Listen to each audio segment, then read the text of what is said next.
I'm in a neighborhood in Los Angeles, California called Watts. Now, if you look around, you'll notice that Watts is a lot like your community. It has schools, churches, libraries, shops, and a whole lot of people who call this place home.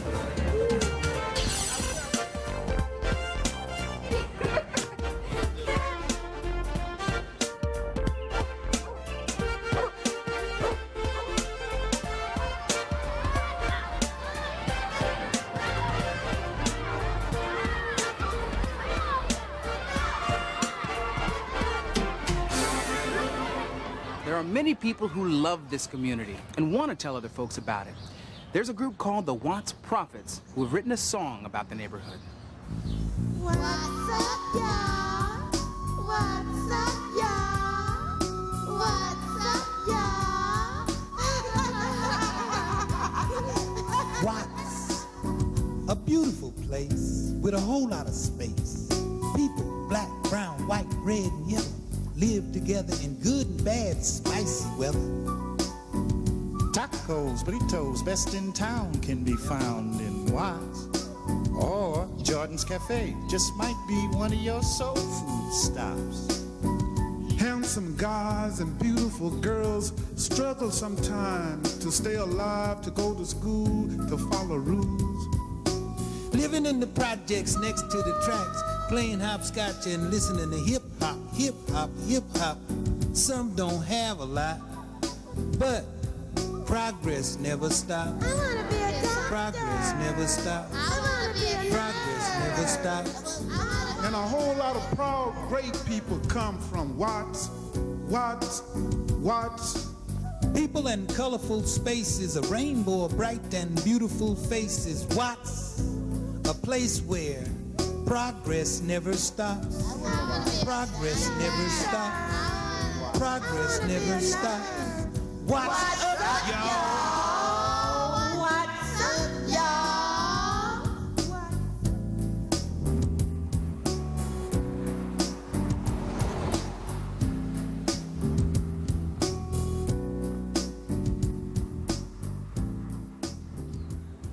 A community is a mosaic of different people and places.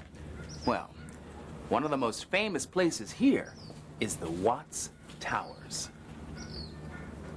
They really are one of the treasures of this community. Now, if you look closely, you can see the different bits and pieces of the lives of the people who lived here when the towers were being built. You see pieces of cups and saucers. There are bits of broken plates and pottery.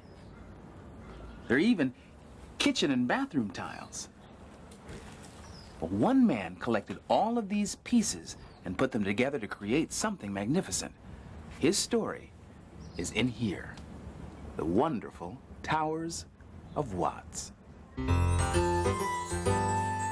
Wonderful Towers of Watts by Patricia Zelver.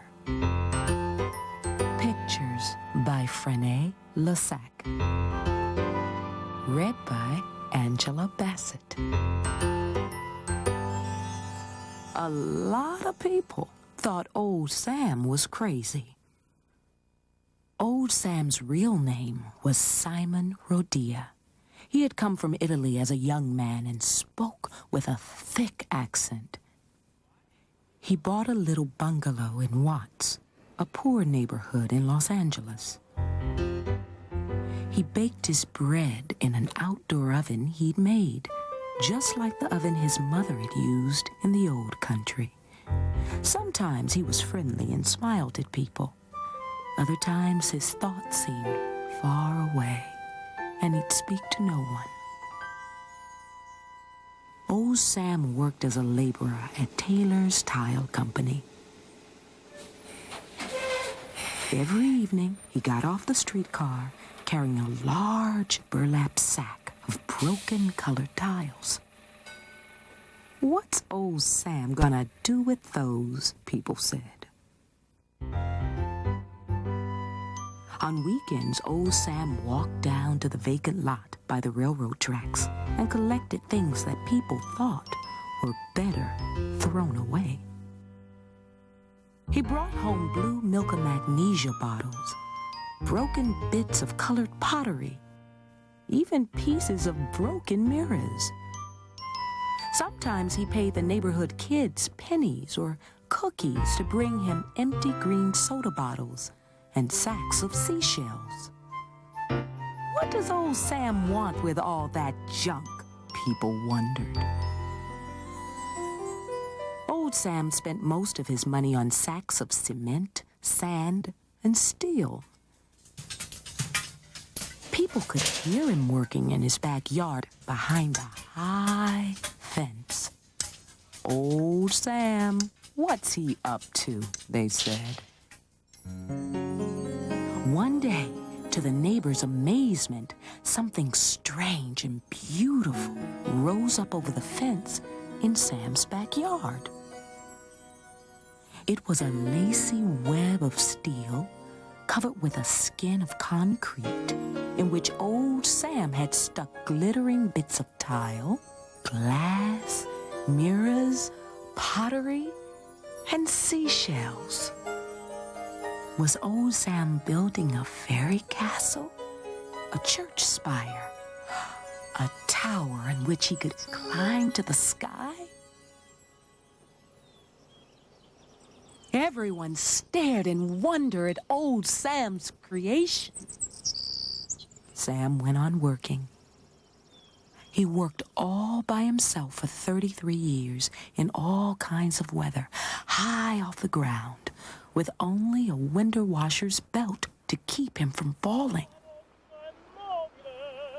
While he worked, he listened to opera music. His favorite singer was Enrico Caruso. Old Sam could be heard singing along with him. The children of the neighborhood grew up and had their own children who watched old Sam's towers soaring into the sky. Old Sam was getting older, too, but he went on working just as before. Sometimes old Sam invited the neighborhood children into his yard. Inside, the children found a magical city with little streets, squares, and fountains. The walls were covered with heart shapes, seashells, colorful tiles, and a golden bumblebee.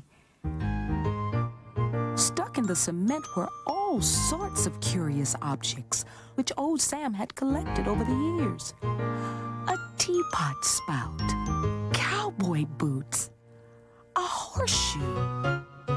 Newspaper reporters heard about the towers and came to see them. What do they mean? They asked him. Old Sam just smiled. Where are your plans? They said. Old Sam pointed to his head. Why did you do it? They said. I just felt like it, old Sam said. One day, when Sam was 80 years old, he gave the key to his house to a neighbor and went off to live near his relatives in another city. It was the last time he saw the towers. He never came back again. Watts is still a poor part of Los Angeles, but no other place has the Watts Towers. And every year, people come from all over the world to marvel at old Sam's crazy dream.